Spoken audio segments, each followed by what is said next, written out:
Hi there, this is Joe from ShopTo, and this is our Halo 5 Guardians review. Now, it's been embargoed up to now, but at last we can talk about it, and I'm joined by Dan. Hello. Who's been playing the game. So, tell us all about it, Dan. Well, story-wise, obviously I think the best place to start would be the actual missions itself. You've got 15 missions to play through.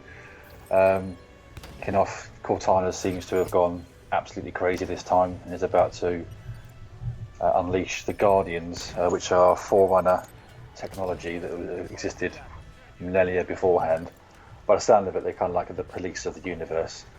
Go on. So one of the things I've wanted to ask, been desperate to ask, is I've heard a lot of people say it doesn't look that much different from Halo 4.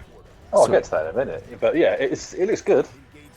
Yeah, but graphic-wise, is it a big improvement? No, because obviously Halo 4 was on Xbox 360, so is it kind of improved since then a lot? It does. It's a lot smoother. There's a lot going on. The colours are bursting off the screen. It's a lot more satisfying to the eye. But I think there's a lot of focus on that, and I think at some point it kind of falls apart a little bit in the story and the actual action itself.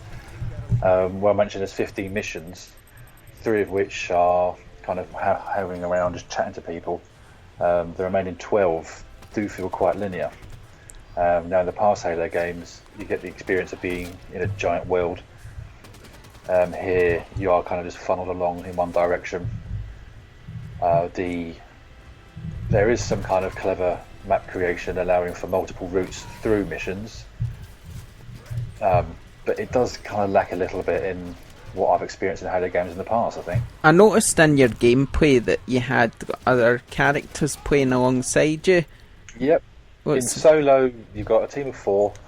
Let's see, with Master Chief, he is, I think it's blue team. And then you have Spartan Locke, who's fire team Osiris. Master Chief, his story, seems to be just trying to help Cortana, whereas Spartan Locke's team is trying to stop Cortana and also stop Master Chief. Though certain things happen and the story kind of goes a bit messy at some point at the end, and everyone's happy and they're trying to help each other out. Yeah. So during the game, would other players be able to take control? So on solo, you control either Spartan Locke or Master Chief, and the other 3 characters kind of do their own thing. They've got some very basic control of them. You can tell them to focus their firepower on certain enemies or just move around the map just by clicking or sort of tapping it up. Right, and obviously the multiplayer is the sort of large side of thing. We've had a bit of time with that. Is it as extensive as usual? There's 2 sides to this. You have the arena and the war zone. The arena is where you're playing games which you played numerous times before in Halo. You've got your Slayer, you've got the King of the Hills and the Capture the Flags. Some great maps in that, and it's very furious.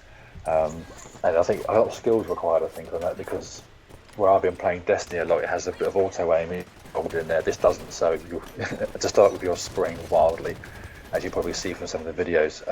Warzone, very interesting actually, and it's got a lot of potential, I think. This is where you've got 2 teams. I think it's 2 teams of 8, if I'm right in thinking. No, 18, sorry, in total, so 2 teams of 9. You have missions basically in a huge world. It could be capturing certain points of the map or working through protecting areas and also killing computer AI. It's an absolutely massive game. Would you say it still feels like Bungie's Halo? No, not at all. I'm totally surprised at how much it's changed. It's Halo in all but name now. I think you have the Master Chief and you've got Cortana. The game has changed massively from what I've played in the past. The split story is a bit off-putting, I must admit. The videos give the impression of very action-packed, these characters flying around, attacking each other, jumping everywhere. In reality, you do feel quite rooted to the ground. Yeah, that's one of the things I found about previous Halo campaigns, in my opinion anyway, that it can feel a bit empty sometimes. It can feel a bit like you're sort of going through the motions a lot of the time. The single player you're going to fly through so quickly, and it's only if you play the harder missions with a full fire team of 4 that you get a lot more excitement from it. Yeah.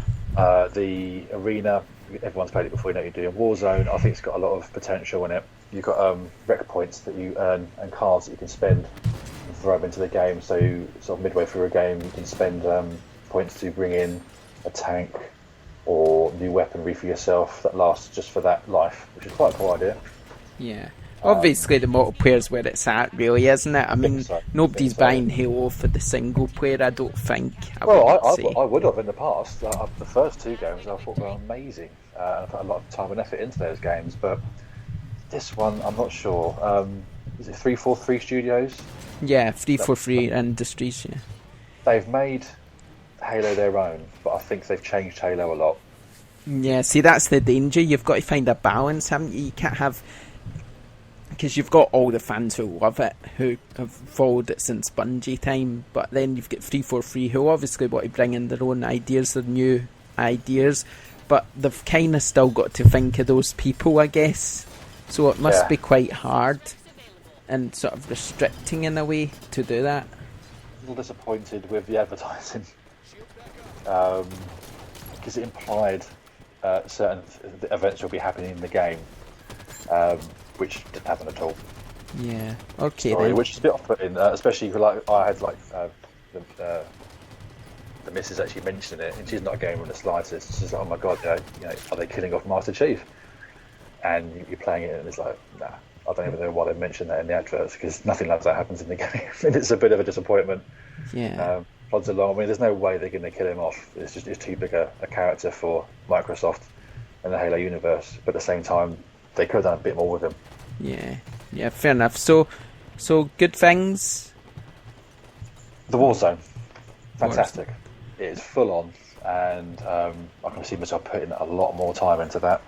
The story, it goes along nicely. There are some really cool moments which really stood out as highlights, not just in this game, but in quite a lot of games I've played in the past. So there are some good points to have in that. It's just, it does feel a bit limited, and you trudge along. I don't know why. It just felt a bit soulless for a Halo game. Okay, so Warzone, the story's okay, but it's just, as far as negative's concerned, it just seems to be a bit too trudgy along, bit slow. Okay then, don't forget that Halo's out now. You can order from ShopTo, and please remember to like and subscribe to our YouTube channel at youtube.com/ShopTo. Thanks for joining us. We'll see you next time. Bye. Bye.